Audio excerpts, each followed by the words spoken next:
ఓం నమః శివాయ. ఓం నమో నారాయణాయ. నరదృష్టి నివారణ కాళభైరవాయ నమో నమః.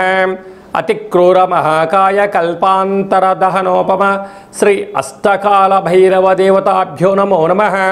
హరి ఓం. మా ఛానల్కి స్వాగతం. అందరిపైనను ఆషాఢ మాసంలో ఉండబడినటువంటి అమ్మవారి యొక్క కృప కటాక్ష వీక్షణలు ఉండాలని కోరుకుంటూ అందరికీ ఆషాఢ మాస శుక్లపక్ష అష్టమి, శుక్లపక్ష పూర్ణిమ, బహుళపక్ష అష్టమి, బహుళపక్ష అమావాస్య తిథి అందున అద్భుతమైన యోగం ఉంది.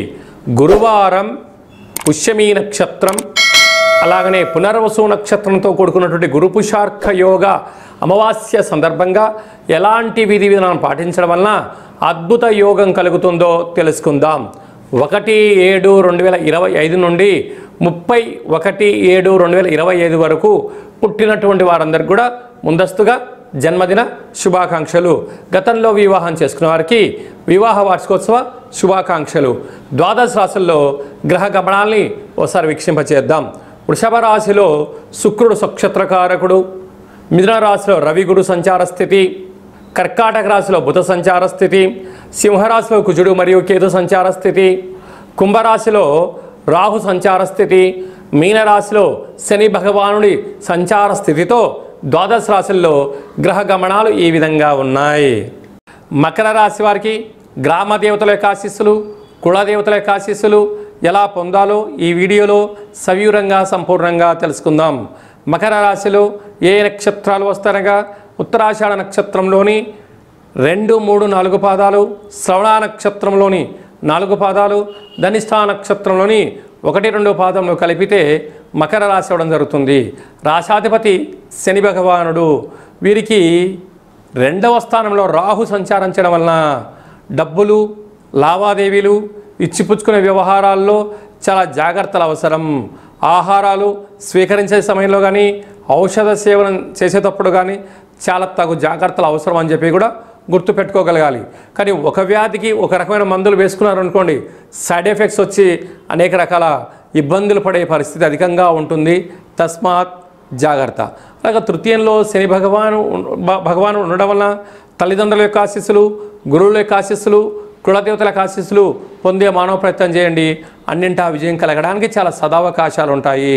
పంచమ స్థానంలో శుక్రుడు సంచారం చేయడం వలన నూతనంగా వివాహమైన వారికి పుత్ర పుత్రికా సంతాన యోగము, చదువులు, అభివృద్ధి, బంగారు ఆభరణాలు, పిల్లలపైన పెట్టుబడులు, షేర్లు యోగదాయకం. 6వ స్థానంలో రవి భగవానుడు, అలాగనే దేవగురు బృహస్పతి సంచారం చేయడం వలన ఒక్కోసారి మీపైన మీకే నమ్మకం లేకపోవడం. ఇది చెయ్యొచ్చా, చేయకూడదా, చేస్తే ఏమవుతుంది, చేయకపోతే ఏమవుతుంది, పెట్టుబడులు పెడితే ఏమవుతుంది, పెట్టుబడి పెట్టకపోతే ఏమవుతుంది అనేది మానసికమైన సంఘర్షణలో ఉండే పరిస్థితి ఉంటుంది. కనుక ఇలాంటి సంఘర్షణ ఉన్నప్పుడు స్వయం నిర్ణయం తీసుకోకపోవడము ఉత్తమోత్తమము. కొంతకాలం మీరు ఎదురు చూసి కాలం కలిసి వచ్చినప్పుడు మీ యొక్క కృషి ఫలించినప్పుడు భగవంతుడి ఆశీస్సులు ఉన్నప్పుడు పనులు ప్రారంభించడమే యోగదాయకం అని చెప్పి గమనించాలి.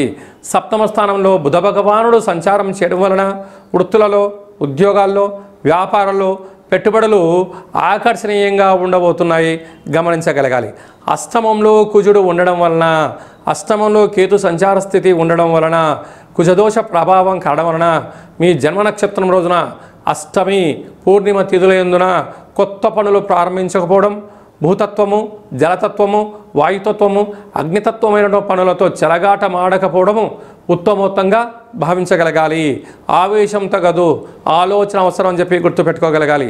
నీటి వ్యాపారస్తులు, ఆహార ఉత్పత్తులు, సేవారంగ కార్యక్రమాలు, స్వయం వృత్తులు, ఔషధ సేవనము, క్రయ విక్రయాలు చేసేవారందరూ కూడా అమ్మవారికి నీలం రంగు కలిగినటువంటి వస్త్రము, నీలం రంగు కలిగినటువంటి పుష్పాలతో అర్చన చేయడము, వీలైనంత వరకు జల పదార్థంతో కూడుకున్నటువంటి అంటే నీటిని దానం చేయడము, అమ్మవారి యొక్క దగ్గర విభూతిని కానీ నల్లటి కుంకుమను ఏర్పాటు చేసి ఆ నల్లటి కూష్మాణ దీపాన్ని ఏర్పాటు చేయగలిగినట్లయితే సకల మానసికమైన సంఘర్షణ దోషాలు తొలగి ఐశ్వర్యం మకర రాశి వారి సొంతం అవుతుందని చెప్పి కూడా గమనించాలి. మనకు జూలై మాసం అనగానే ఆషాఢ మాసం మనకు గుర్తొస్తూ ఉంటుంది. ఆషాఢ మాసం అనగానే తెలంగాణ ప్రాంతాలలో అనేక ప్రాంతాలలో గ్రామ దేవతలకు, పొలిమేర దేవతలకు, కుల దేవతలకు, ఇష్టమైన దేవతలకు మనము పూజ చేసి అమ్మవారి యొక్క ఆశీస్సుల కోసం ప్రయత్నం చేస్తూ ఉంటాం. అలాగనే మనము వ్యవసాయం చేసేటువంటి సోదరీమణులందరికీ కూడా మనము వ్యవసాయంలో ఏదైనా పనులు ప్రారంభించేటువంటి కాల సమయంలో, విత్తనాలు పెట్టేటువంటి కాల సమయంలో మనము గ్రామదేవతకు, కులదేవతకు దండం పెట్టుకొని మిరప, పత్తి అనేక కార్యక్రమాలు మనం ప్రారంభిస్తూ ఉంటాం. కనుక ఆషాఢ మాసంలో 3వ తారీఖున శుక్లపక్ష అష్టమి, 10వ తారీఖున ఆషాఢమాస పూర్ణిమ, 18వ తారీఖున బహుళపక్ష అష్టమి, 24వ తారీఖున పుష్యమీ నక్షత్రంతో కూడుకున్న గురువారము, గురు పుష్యార్క యోగ సందర్భంగా మనమందరము కూడా జగన్మాత అయినటువంటి ఆ గ్రామ దేవతల యొక్క కృప కటాక్ష వీక్షణలు పొందే మానవ ప్రయత్నం చేయాలి. అంటే భగవంతుడికి, అమ్మవారికి స్మరణ, ధ్యానము, అర్చన, దర్శనము చేయడం వలన సంవత్సరాంతము మనకు స్వామివారి యొక్క ఆశీస్సులు కలిగి ఉంటాయి. అలాగనే పూరిలో అంటే ఒరిస్సా రాష్ట్రంలో జగన్నాథుడి రథయాత్ర కూడా ఉంటుంది. అలాంటి స్వామివారి యొక్క కృప కటాక్ష వీక్షణ మనందరిపైన ఉండాలని కూడా కోరుకుందాం.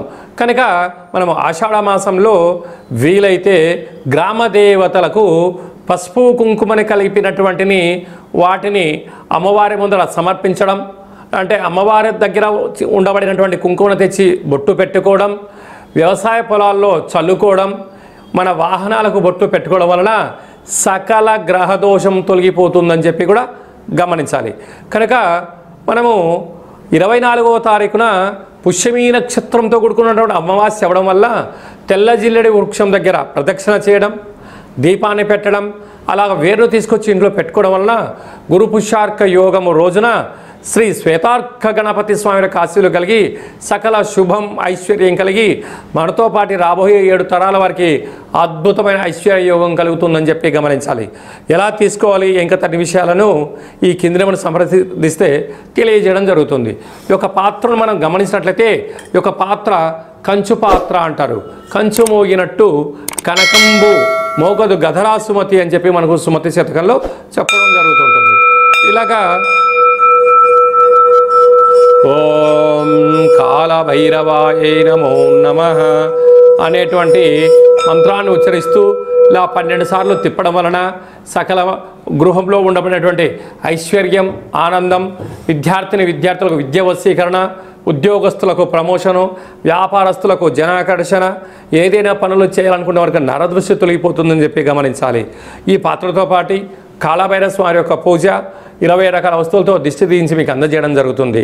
కనుక ఈ కింది నెంబర్ సంప్రదించి అక్షయ పాత్రను సొంతం చేసుకుందాం, ఐశ్వర్యానికి స్వాగతం పలుకుదాం. అలాగనే మీ వ్యక్తిగత జాతకం తెలుసుకోవాలనుకుంటున్నారా? మీ యొక్క పేరు, పుట్టినటువంటి తేదీ, నెల, సంవత్సరం రాసి పుట్టినటువంటి సమయం రాసి పంపించినట్లయితే 100 సంవత్సరాల జాతకాన్ని రాసి పంపించి పుట్టినప్పుడు గ్రహ గమనాలు ఎలా ఉన్నాయి, ప్రస్తుతం ఎలా ఉంటున్నాయి, రాబోయే కాలం ఎలా ఉంటున్నాయో మీకు తెలియజేసే ప్రయత్నం జరుగుతుందని చెప్పి గమనించాలి. డేటా ఆఫ్ బర్త్లు లేనటువంటి వారికి పేరు యొక్క మొదటి అక్షరాన్ని అనుసరిస్తూ రాశిని తెలియజేస్తూ గ్రహస్థితిని తెలియజేస్తూ రమణ శాస్త్రం ద్వారా అనగా గవళ ద్వారా భూత భవిష్యత్ వర్తమానాన్ని తెలియజేయడం జరుగుతుందని చెప్పి కూడా గమనించాలి. కనుక జాతకాన్ని తెలుసుకుందాం, జీవితంలో ఉన్న అడ్డంకుల్ని తొలగించుకుందాం, ఐశ్వర్యానికి ఆనందానికి స్వాగతం పలుకుదాం. ఈ కింది నెంబర్ సంప్రదించి అపాయింట్మెంట్ తీసుకొని సంప్రదించగలరు. అందరికీ శుభం, జయం, లాభం కలను కోరుకుంటూ అమ్మవారి యొక్క కృప కటాక్ష వీక్షణ అలాగా పూరిలో జగన్నాథుడి రథయాత్ర ఆశీస్సులు ఉండాలని కోరుకుంటూ ఆశీర్వచనం. శతమానం భవతి శతాయు పురుష సతేంద్రియ ఆయుష్యేవేంద్రియే ప్రతిష్టతి. ఈ వీడియో మీకు నచ్చినట్టయితే లైక్ చేయండి, షేర్ చేయండి. అందరికన్నా మీ వ్యక్తిగత జాతకం ముందుగా తెలుసుకోవాలి అనుకుంటున్నట్లయితే మా ఛానల్ని సబ్స్క్రైబ్ చేసుకొని అలానే బటన్ని కూడా తెలియచేయండి. ఈ భక్తి సమాచారాన్ని భగవద్బంధులకు, మిత్రులకు చేరవేసి హిందూ ధర్మాన్ని కాపాడండి.